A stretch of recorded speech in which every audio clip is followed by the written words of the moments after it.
The evolutionary scheme. Going back to the subject of reincarnation, I wonder if we have lived other lives and birth. To physical life is not the beginning. What then is the beginning of the life of a spirit, if there is such a thing? The spirit is created ignorant. What is in fact created is the spiritual principle, the vital spark. From that moment on, the original vital spark, through a process that lasts millions of years, goes on experiencing a process of improvement through the experience of being connected to material forms appropriate to its evolutionary level. I don't understand what you refer to when you say being connected to material forms appropriate to its evolutionary level. Could you explain more fully? I am referring to incarnation, when the primary spiritual principle has evolved sufficiently and is much more than that. We call it spirit. The spirit unites with the physical form, which is the body, in order to learn from this experience. In more primitive phases, the primary spiritual principle connects itself to more simple forms, first from the mineral kingdom, first level, then from the plant kingdom, second level, then from the animal kingdom, third level, and then later on as a spirit in the human phase, fourth level, and it learns from each one of those physical experiences. This apprenticeship is retained by the spiritual being forever. So, when the spiritual beings start a new incarnation, they do so with the knowledge obtained from countless previous incarnations. So are you saying that we were animals in previous lives, and if we look back even further, we could even have incarnated in a stone? More or less, although not exactly as in those previous stages, the individuality of the being is still not so defined as in the human phase. This is attained progressively. What do you mean by that?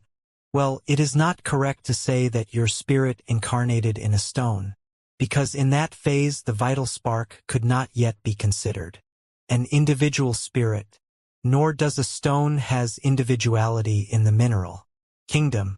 What would happen to the vital spark if we were to break the stone into 2 or 3 fragments? What would be divided?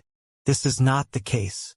However, we can say that a protospirit incarnates in a dog, because its level of individualization is now more advanced. Why do you call it a protospirit? I have used that term here in order to differentiate it from a spirit that is in human phase. It is a previous stage of the spiritual being in which there is now a fairly high level of individuality, but it doesn't yet have free will, and corresponds to the spiritual beings that incarnate in superior mammals. What can be achieved by that kind of program of successive incarnations? That the spiritual being advances both in knowledge and feeling, growing in wisdom and love. Until when?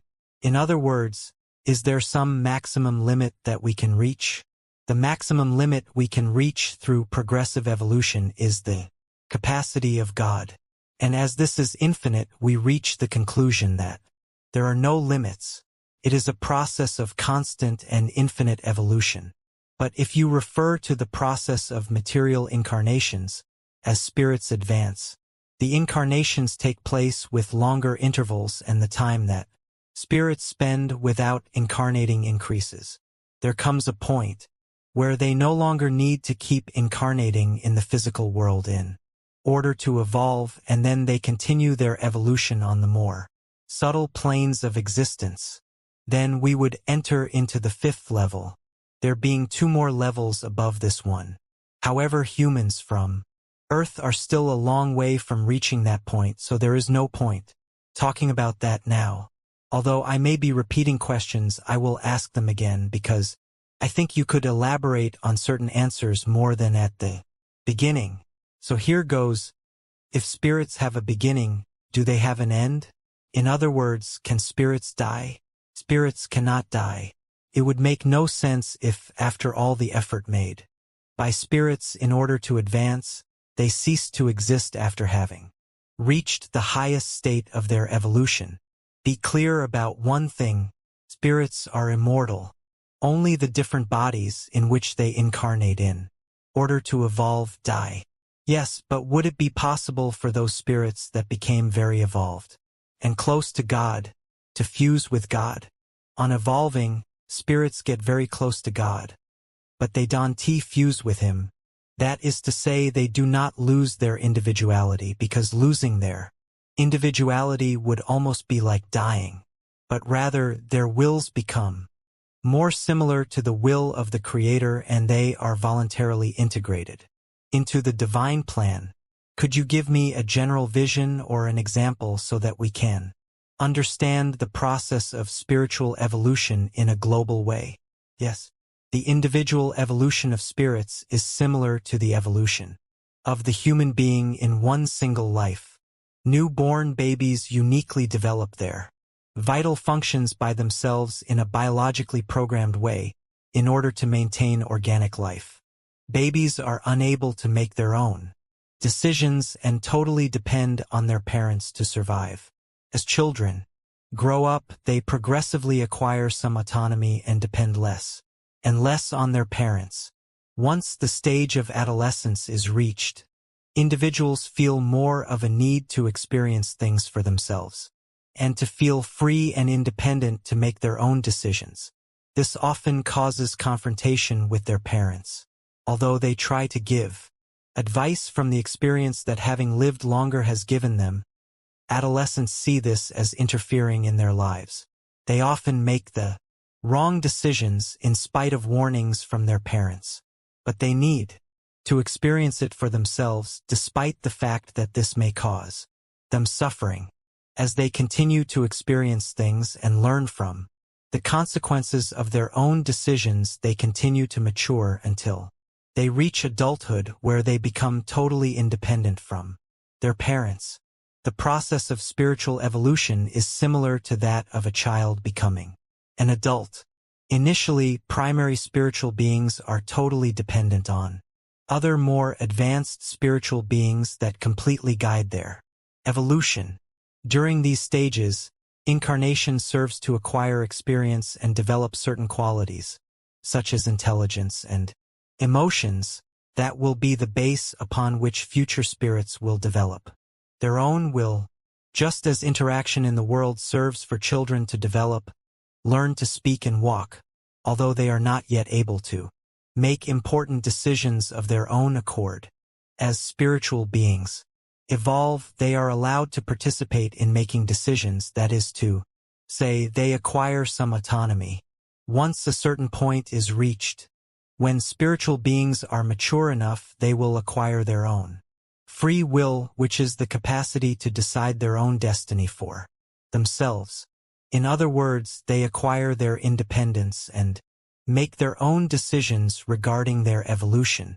At that point, the guiding spirits play a very similar role with their godchildren to those parents who give advice to their sons and daughters and warn them about the possible dangers that certain attitudes bring without forcing their will. The guiding spirits let their spiritual pupils choose their own path, make mistakes over and over again, learn through their own experience, and decide for themselves whether or not to alter the course of their evolution based on their life experiences. This clarifies some doubts for me, but I still don't understand those first stages in which you talk about the vital spark and incarnation in the mineral, plant, and animal kingdoms. What are beings supposed to learn in these stages? As it appears that the primary spirits, the vital sparks, the proto-spirits, or whatever you wish to call them, are not conscious of what they do, in the same way as happens with newborn babies, although incarnate spiritual beings are not even conscious of their own existence in the first stages of their evolution. That doesn't stop them from learning, and what they learn remains in their spirit forever in such a way that, although this happens unconsciously until the spirits are more advanced, when they start a new incarnation, they don't start from scratch, but rather with all the knowledge obtained from all previous incarnations and the periods between incarnations. You can understand spiritual evolution in the first stages by referring to the evolution process of the species. You yourselves consider the beginning of life to have occurred millions of years ago, when single-cell beings that became progressively more complex appeared on Earth, which gave rise to the initial differentiation between the animal and plant kingdoms, and each kingdom evolving towards a gradual increase in multiplicity and complexity of life forms from simpler forms. For example, the animal kingdom evolved in a first stage from single-cell beings into pluricellular beings. Later on, vertebrates appeared, among them fish. Amphibians evolved out of fish, reptiles out of amphibians, birds out of reptiles, mammals out of birds, in a process which has lasted millions of years. Later on, hominids arose out of the most advanced mammals, and from then on the successive species of primitive men, who had an increasingly greater cranial capacity than their ancestors, starting from Homo habilis, passing through the Neanderthal man, the Cro-Magnon man, until reaching the current Homo sapiens. In fact, this whole evolutionary process that occurs on a physical level is directed from the spiritual world with the objective that spirits in evolution find sufficient physical support to develop their growing capacities, because for their progression they need to experience physical life in all its manifestations, from the most simple to the most advanced forms. The spiritually advanced entities are those that stimulate the appearance of more evolved species in the physical world, when there is a need to provide spiritual beings with more suitable physical vehicles which allows them to continue advancing in their apprenticeship. These new species arise as modifications of the already existing species, so that the transition process of the spirit from one species to another is progressive and not abrupt. So what you are saying is that the spiritual beings have to incarnate in all species in order to advance? Not in all species, because many species are on a similar level. But they do have to go through all levels. Could it not occur that, as spirits advance, there is a lack of protospirits, which need to incarnate in the inferior species? What would happen to those species in that case? The process of spiritual creation never ceases, so there will always be beings of different evolutionary levels that need to incarnate in the physical world in order to learn. What is certain is that in the creative process there are periods or cycles of greater or lesser creative intensity, so that it sometimes occurs that a large number of spirits or protospirits accumulate in one period, there being fewer in previous or later periods, just as happens with the birth rates in many countries, where periods of population explosion are followed by periods of lower birth rates. But all this has been planned beforehand in the cosmic plan of evolution, and do not doubt that the superior spiritual entities which are in charge of directing this are perfectly aware of these needs. If there is a large number of beings that are simultaneously making the same evolutionary leap, they can determine the massive extinction of certain species that are not needed at that particular moment, as happened to the dinosaurs, and the appearance and proliferation of new, more evolutionarily advanced species. According to what you are saying, do you mean that the spirits of animals can incarnate into humans? As I said, as the spiritual advance occurs, spirits also need to incarnate into more advanced material bodies, but not much more than their capacity, as they would be overwhelmed by the situation, just as a student in a pilot school does not begin his training by piloting a plane full of passengers straight away, but rather he begins his training with a flight simulator. Then he pilots small planes, and only when he is ready will he begin to pilot large planes. The protospirit that is able to incarnate in a primate, whilst possessing quite a few capacities, both intelligence and feeling, but still without complete free will, can incarnate in a hominid, and as it goes on learning will incarnate in species with a cranial capacity more suited to its evolutionary needs. So the spirit of an animal will eventually end up evolving until it becomes a human spirit, incarnating at any moment in the human species.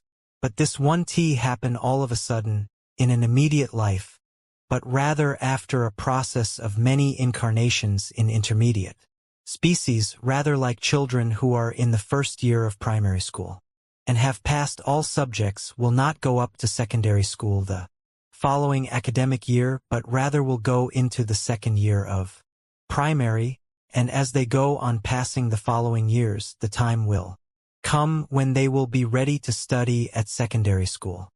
And vice versa. Can human spirits incarnate in animals?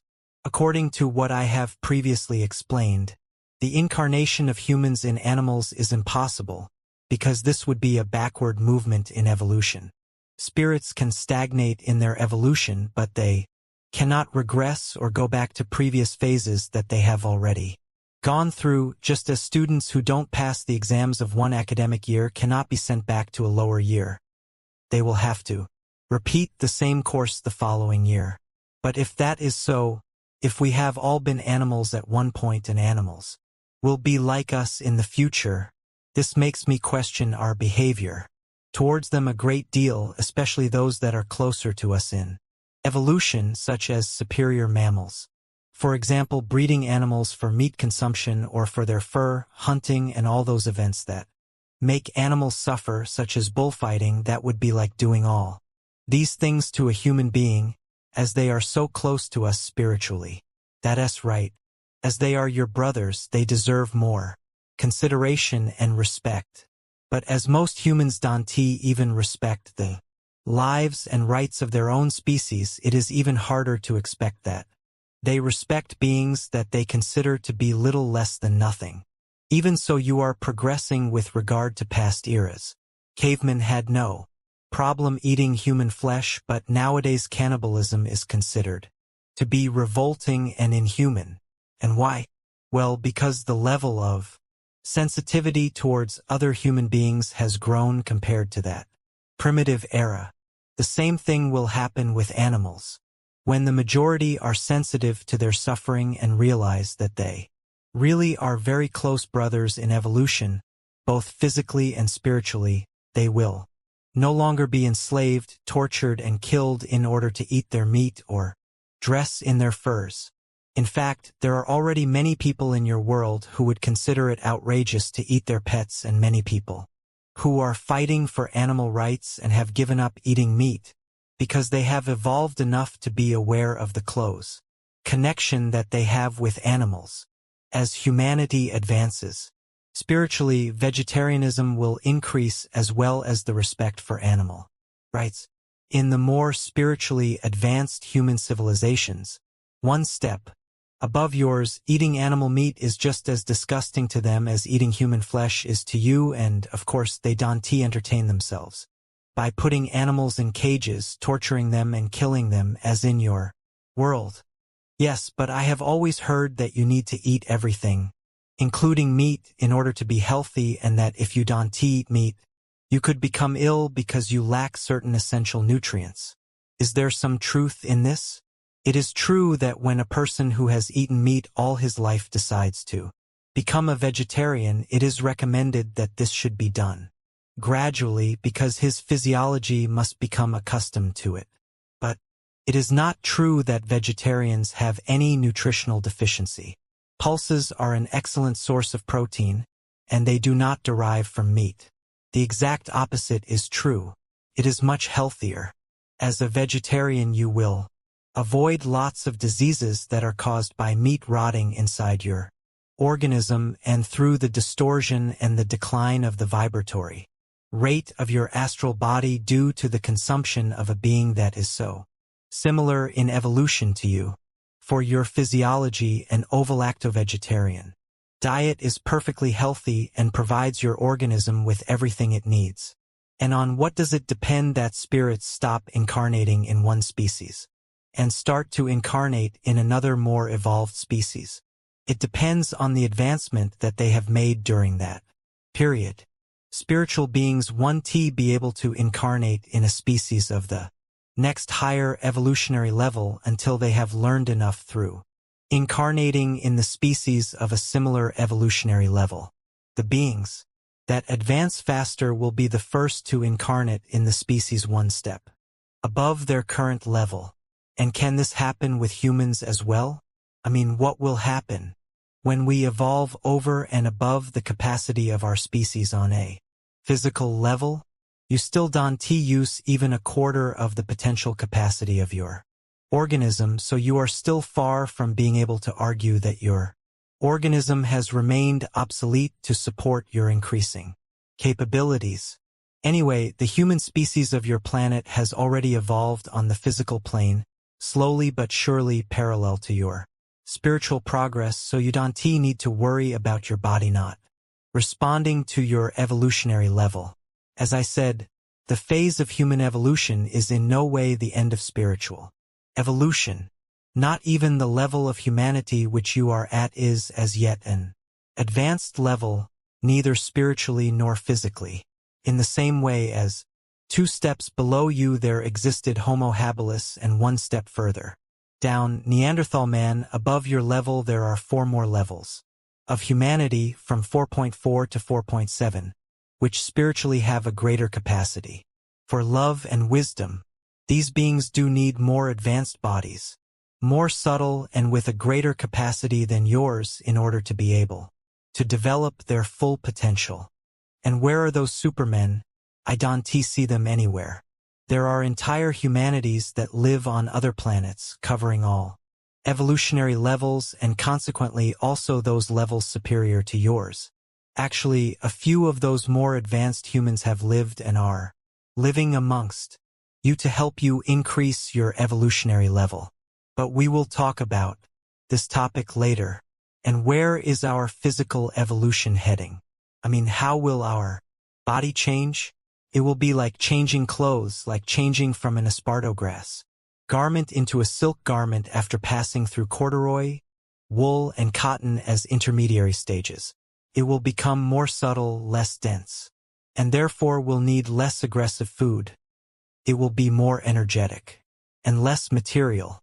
The brain capacity will continue to increase, which will not only allow a greater development of intellectual capacity but will also serve to support the development of extrasensory perceptions, such as telepathy, clairvoyance, telekinesis, which for you are at present only in a latent state to such an extent that most of you aren't even aware of them and deny their existence.